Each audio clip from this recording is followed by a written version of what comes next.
Alhamdulillahilladzi binirmatil iman wal islam wa akramana bi khilafatin min jamil alam. Asyhadu an la ilaha illallah wahdahu la syarika lah wa asyhadu anna Muhammadan abduhu wa rasuluh. Allahumma shalli ala sayyidina Muhammadin wa ala alihi wa sahbihi wa man tabi'ahum ila yaumiddin. Allah Ta'ala la in syakartum la azidannakum wa la in kafartum inna 'adzabi lasyadid.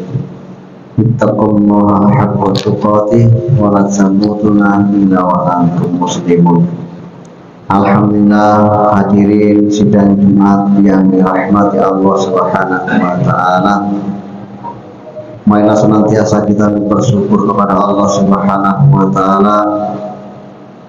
Menjalankan perintah Allah, berusaha untuk menjauhi larangan Allah adalah salah satu jalan, salah satu bentuk untuk kita meraih ketingkatan keimanan kita kepada Allah Subhanahu wa taala.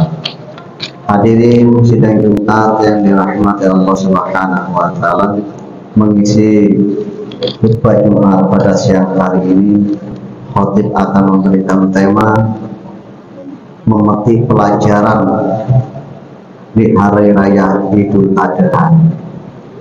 Bapak hadirin rahimahumullah, sebagaimana kita ketahui bahwasanya di hari raya Idul Adha ini diisyaratkan untuk menyembelih kurban pada hari raya ini. Ini adalah salah satu bentuk untuk melatih, menguji, serta melihat sebesar mana keimanan kita, keyakinan kita atas perintah Allah Subhanahu wa taala. Awalnya kita melihat dan memandang ke belakang sebagaimana kisah Nabiullah, yaitu Ibrahim alaihissalam dan Ismail alaihissalam. Dengan teguhnya atas perintah Allah Subhanahu wa taala, di dalam hati mereka tidak ada kesusahan, tidak ada kesedihan, tidak keberatan, bahkan di dalam hati mereka tertanam keikhlasan yang penuh atas perintah Allah Subhanahu wa taala. Nabi Ibrahim alaihissalam adalah seorang ayah yang bertahun-tahun mengidam-idamkan seorang anak, seorang putra, dengan pengorbanan ingin berjumpa dengan putranya saja, ingin bercanda dan bermain dengan putranya saja, dia tidak mampu demi perintah Allah Subhanahu wa taala. Dalam suatu kisah yang mana tatkala dalam keadaan hamil, Siti Hajar, istri Nabi Ibrahim alaihissalam, ditinggalkan di suatu tempat yang mana tempat tersebut tanpa penghuni, tanpa ada manusia sama sekali selain beliau dengan sang istri.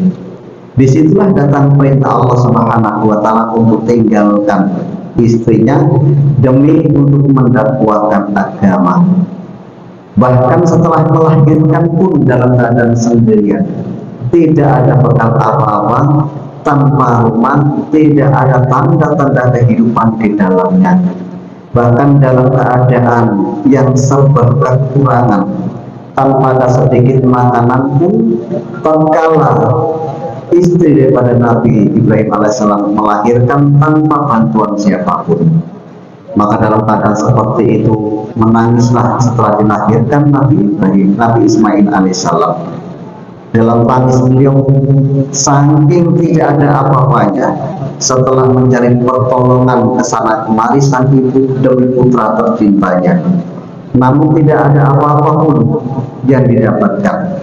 Maka disitulah Allah Subhanahu wa taala tunjukkan kekuasaannya, tunjukkan kehebatannya, tunjukkan kemahaagungannya dengan menghentakkan kaki Nabi Ismail alaihissalam, maka terpancarlah suatu sumber air yang mana asbab daripada keteguhan daripada hambanya Allah Subhanahu wa Ta'ala. Sampai saat ini, bahkan sampai hari kiamat, air tersebut senantiasa mengalir dan dapat menghidupi ribuan bahkan jutaan manusia yang ada di sana, yang tadinya tidak ada apa-apa sama sekali.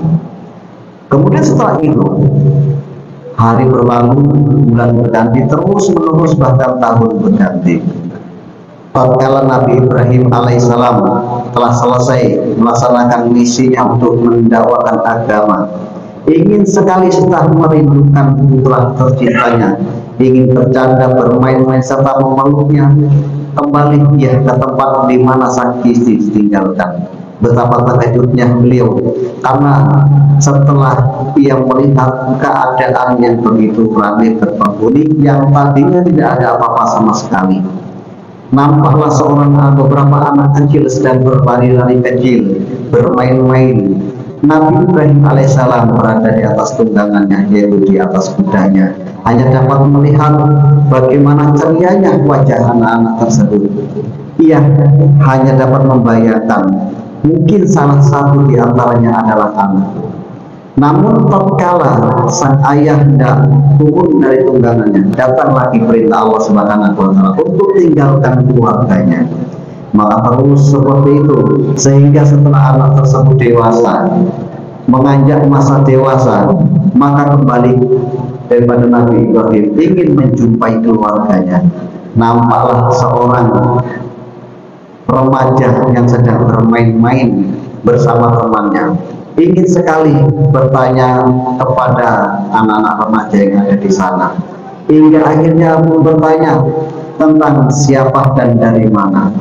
Hampir saja dia memeluk daripada anaknya Ismail, maka datang perintah Allah untuk tinggalkan keluarganya. Kemudian terus setelah anak tersebut atau Nabi Ismail menganjak dewasa, baru saja berjumpa dan berkumpul dengan keluarganya, maka datang lagi perintah Allah Subhanahu wa Ta'ala untuk mengorbankan anaknya, untuk menyembelih daripada anaknya. Maka dengan demikian Nabi Ismail, yaitu putranya, lalu dipanggil dan diberitahukan mengenai perintah Allah Subhanahu wa Ta'ala tersebut. Ternyata Nabi Ismail putranya bukan merasa sedih, bukan merasa risau, susah, khawatir, takut, melainkan justru mendorong sang ayah, yaitu Nabi Ibrahim alaihissalam, untuk melaksanakan apa yang menjadi perintah oleh Allah Subhanahu wa Ta'ala. Di sini Nabi Ismail telah pasrah atas perintah Allah Subhanahu wa Ta'ala. Bahkan Nabi Ibrahim pun sempat berkomunikasi yang diterangkan di dalam Al-Quran, tepatnya surat As-Saffat ayat 102. Bismillahirrahmanirrahim. Qala ya bunayya inni ara fil manam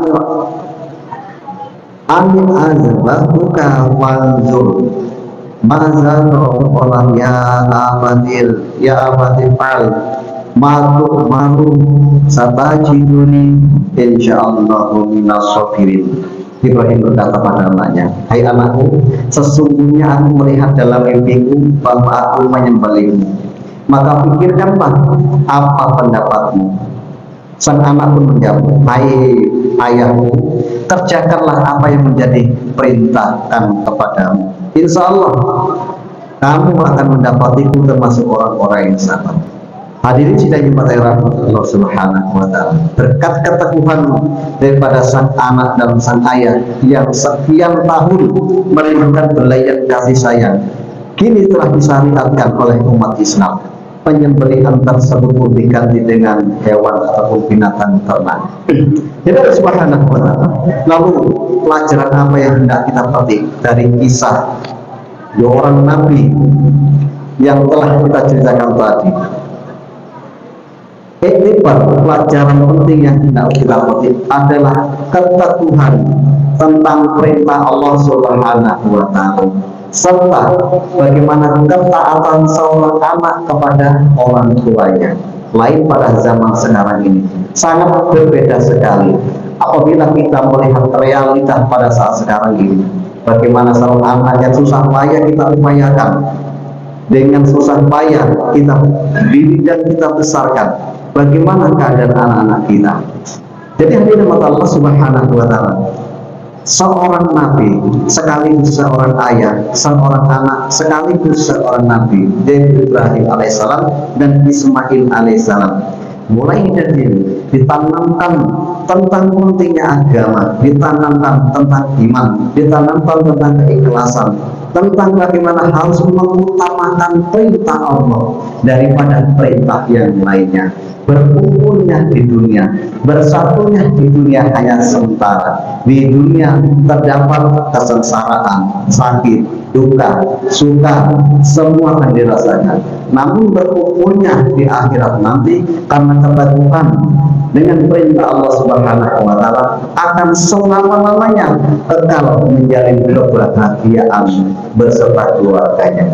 Jadi hadirin yang dirahmati Allah Subhanahu wa taala, bentuk salah satu bentuk tanda, salah satu tanda orang tua sayang kepada seorang anak, kita harus mencontoh serta mendidik daripada anak-anak kita sebagaimana Nabi Ibrahim alaihissalam telah menjunjung tinggi perintah Allah Subhanahu wa taala dan diajarkan kepada anak-anaknya.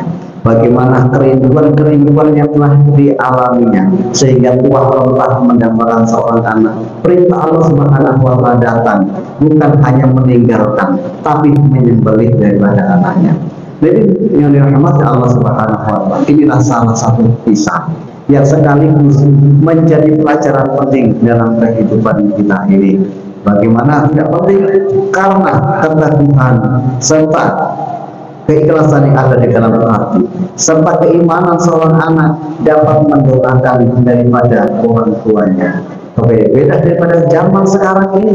Bagaimana keadaan kita setelah kita meninggal dunia? Dapatkah daripada anak-anak kita mendoakan kita? Masihkah anak-anak kita ziarah bersilaturahmi ke pemakaman ataupun ke kubur kita? Inilah yang kita tanamkan melalui daripada kisah Nabi Ibrahim dan Ismail alaihissalam. Kita harus menanamkan hal tersebut sehingga kita akan mendapatkan syafaat dan pertolongan melalui doa anak yang soleh. Semoga bermanfaat dan semoga pula pelajaran penting ini bisa kita tanamkan dalam kehidupan kita sehari-hari agar kita menjadi orang yang beruntung, orang yang taat, tertanam keikhlasan dalam diri kita. Ya Allah wa iyyakum min al-aidina wal faizina sayyidina wal aminina al-mutuna wa laqala wa iyyakum bi jumlatil ibadi sholihin. A'udzubillahi minasyaitonir rajim. Bismillahirrahmanirrahim.